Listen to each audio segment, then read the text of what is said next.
In this video, we're going to be giving you 3 ways to deal with a narcissist. 3 ways. So maybe you have spotted a narcissist in your life and you're like, oh my God, all of this makes so much sense. Holy crap. Now what do I do? Well, we're going to tell you.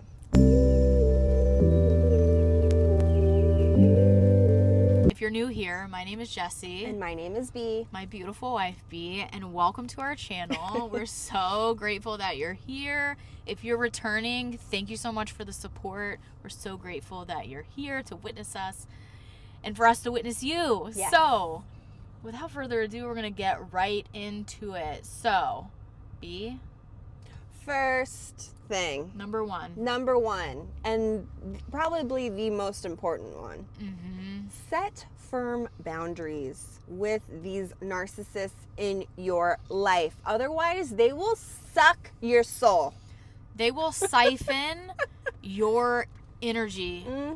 Like in our last video, we said they will siphon your energy, especially if you're an empath and you feel everything so deeply and you start to play into their victim.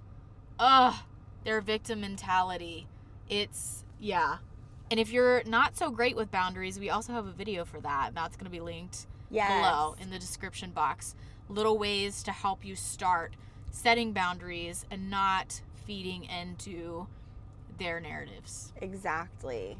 Love that. Second thing. Detaching emotionally. So no longer feeding into their drama. I feel like in my experience with the narcissists that I've encountered in my life, they love drama. They love it. They feed love off of it. Drama. It's what fuels their bodies. Yeah. They don't even eat. They don't drink water. They just live off of drama. Just kidding. But that's the way it seems. But they go around and they light all these little fires. Yeah. And all of these people, right? And then now it's huge explosion. Yeah. Everyone's up in arms, and then there's just sitting back like, oh, I'm the victim. Like, I didn't do anything wrong. I could never be wrong. How am I the problem? I could never be the problem. The world is out to get me. I am the victim. And like in our last video, when we're talking about the 3 ways to spot a narcissist, which we will also link below if you're unclear, that will give you more clarity. But what was I saying? I'm just like so caught up in like, no, this is it's just like such chaotic such a hot topic. It's such a hot topic for sure. But speaking to their victim, like they will latch onto you if you are speaking to their victim, feeling sorry for them, attaching emotionally. That's like the worst thing that you could do with a narcissist, because they will hang on to that and they're like leeches. They will leech off of that energy. And like feeding into their guilt tripping tactics, right? A narcissist loves to guilt trip you for things. Yeah. And when you feed into that and then you validate that guilt trip, you're only further enabling that behavior. And you're disempowering yourself, most importantly. Like, I think it's really difficult when you're around someone with narcissism to stand in your power, to know who you are. Like, you have to be unshakable. Like, this is who I am. This is how I show up. These are my boundaries. This is my character. These are my values. And they don't like that. They do Just not. a warning. They don't like that. You will trigger them. But eventually, I think when you detach emotionally, you'll trigger them, but also they'll become uninterested. Like, they won't come to you so much because they're not getting fed, right?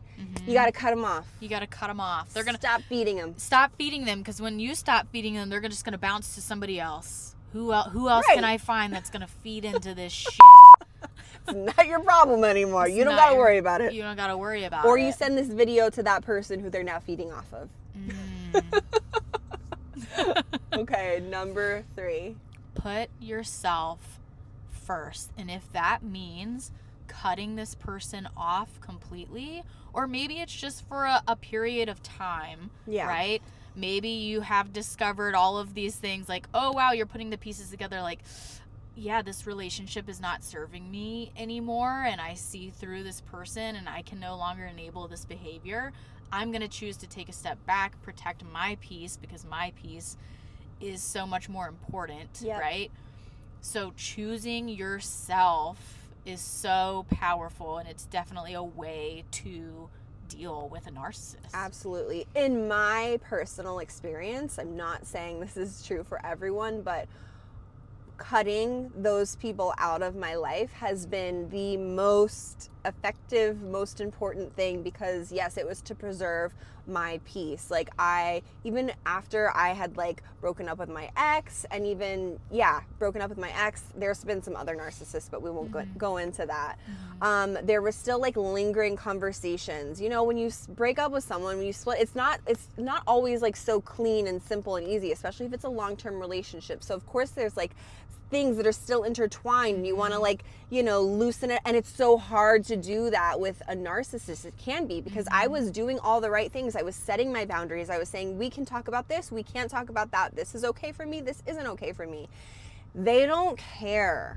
They don't care. They will trigger you, they will test your boundaries, and it just got to a point where it was like, enough is enough. And that was like way more than enough. He's a narcissist. Narcissist.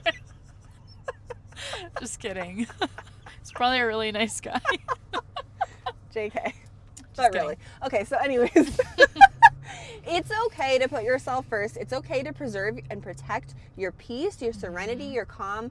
If you need to cut that person off, even if it's your parents, which can be really difficult. That's such a difficult thing to do, because you have that innate bond with that person, with your parents. You don't stop loving them. You don't stop loving them, but it's more important, speaking from experience, to lean into loving yourself more, right? And choosing yourself and taking that space away. We give you permission to do that. If you've been, I feel like someone's been like looking, oh my God, this is so weird. I feel like someone's been looking for permission to disengage, particularly like around a parent, but this could be anyone, you know, that's displaying these sort of tendencies. We give you permission. You don't need our permission, but sometimes it's like nice to hear someone else say like, oh, it's okay to do that? Okay, like give yourself permission. It's okay. It doesn't even mean it has to be forever, a forever cutoff. It could mean, you know, a couple months, whatever it is that you need to like take that space, get clarity, get grounded in yourself. Remember, like, you have to be unshakable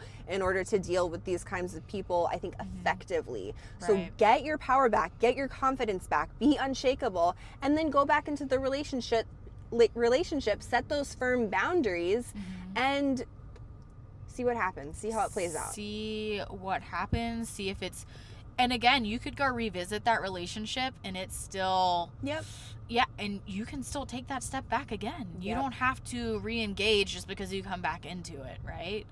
Yeah.